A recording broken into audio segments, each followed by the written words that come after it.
एक नेता जो अपने छात्र जीवन से राजद से जुड़ा रहा, पहले लालू यादव के बातों को मानता था, अब तेजस्वी यादव को बातों को मान रहा है। और उस नेता का नाम है उमेश यादव। वो उमेश यादव जो कहते हैं कि हम अपने पंचायत से 3 बार मुखिया रह चुके हैं, लेकिन हम जानते हैं कि इस बार खजौली विधानसभा का लोग हमको चाहता है।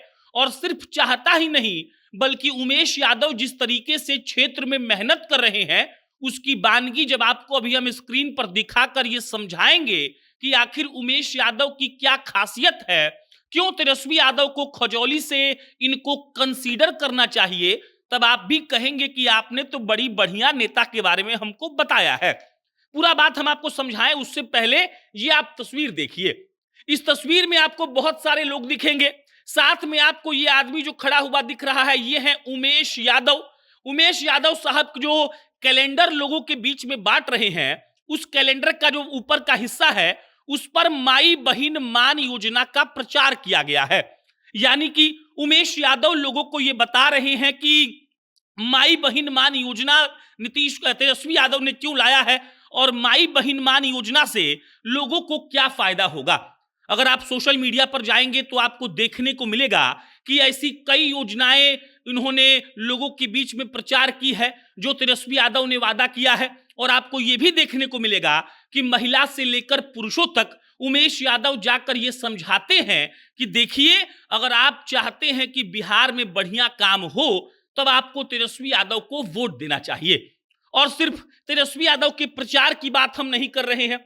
अगर आप जानना चाहते हैं कि मेहनत क्या होता है, संघर्ष क्या होता है, सेवा क्या होता है, तब आप ये तस्वीर देखिए। उमेश यादव इस गरीब को कंबल और ट्राई साइकिल दे रहे हैं। यहां पर देखिए कंबल बांट रहे हैं। जब उनका सोशल मीडिया का प्रोफाइल हम स्क्रॉल कर रहे थे, तब हमने देखा कि हर बार ठंडी में कई सालों से उमेश यादव गरीबों के बीच कंबल बांटते हैं, जो दिव्यांग लोग हैं उनको ट्राई साइकिल देते हैं। और ये सब कुछ उमेश यादव सिर्फ इसीलिए करते हैं क्योंकि उनके हिसाब से जब लोगों के चेहरे पर खुशी होती है तो उनको अच्छा लगता है। इसके बाद ये तस्वीर देखिए, महिलाओं के बीच में कैसे उमेश यादव वही माई बहिन मान योजना का कैलेंडर लेकर पहुंचे हैं।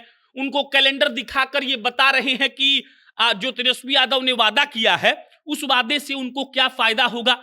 और इसके अलावा हमारी स्क्रीन छोटी पड़ जाएगी, लेकिन उमेश यादव का काम छोटा नहीं पड़ेगा, क्योंकि उस आदमी ने इतना काम करके दिखाया है जिसका कोई हिसाब नहीं है। हमने खजौली विधानसभा के बारे में और पता किया तो मालूम पड़ा कि 3 बार ये अपने पंचायत से मुखिया रह चुके हैं। और जब कोरोना का दौर आया था, तब उमेश यादव खुद अपने कंधे पर ऑक्सीजन का सिलेंडर लाद कर ले जाते थे, मास्क ले जाते थे। सरकार की जब जगहें पड़ गई क्वारंटाइन करने की लोगों की, तब उमेश यादव जगह का व्यवस्था करते थे, उन लोगों के खाने पीने का व्यवस्था करते थे। और अगर उमेश यादव के इतिहास की बात करिएगा तो उमेश यादव ने छात्र जीवन से ही आरजेडी को चुन लिया था।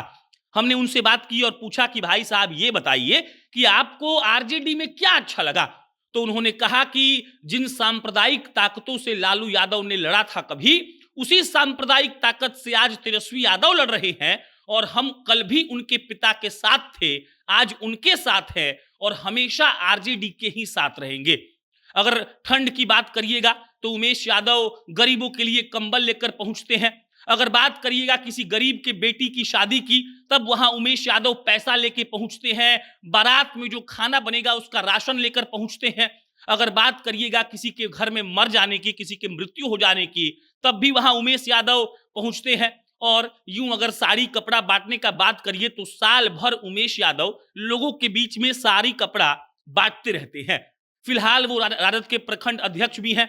और इस बार चर्चा चल रही है कि अगर उमेश यादव को टिकट दी जाती है, अगर खजौली विधानसभा से उमेश यादव को आरजेडी अपना उम्मीदवार बनाती है, तो इस बार जीत का परचम लहर जाएगा। और जिस उमेश यादव को लोग मुखिया के रूप में देखकर प्रसन्न हुए हैं, और प्रसन्न इसीलिए हम कह रहे हैं क्योंकि 3 बार तो कोई मजाक में जीतेगा नहीं, वही उमेश यादव अगर विधायक बन जाए तो हो सकता है कि सीट तो आरजेडी के झोली में जाएगी ही, साथ में वहां के लोगों का भी कल्याण हो सकता है। उमेश यादव सीधा सीधा बात कहते हैं कि अगर हमको अच्छा काम करना है तो हम किसी पद पर ना रहकर भी करेंगे। और आरजेडी के किसी रैली की बात करिए, आरजेडी के किसी धरना की बात करिए, उमेश यादव नंबर 1 लाइन में खड़े रहने वाले व्यक्ति हैं और उनका मानना है कि इस बार खजौली में अगर उनको मौका मिला तो वो निराश नहीं करेंगे। विधानसभा चुनाव चल रहा है, हम आपको अलग अलग प्रत्याशियों के बारे में बताते रहते हैं ताकि आपको भी मालूम चले कि किसका क्या हाल है। और आपको इस वीडियो पर कुछ कहना है तो कमेंट बॉक्स में कहिएगा। मेरा नाम प्रशांत है, फिर जल्दी किसी नए खबर के साथ मुलाकात होगी। बहुत बहुत धन्यवाद।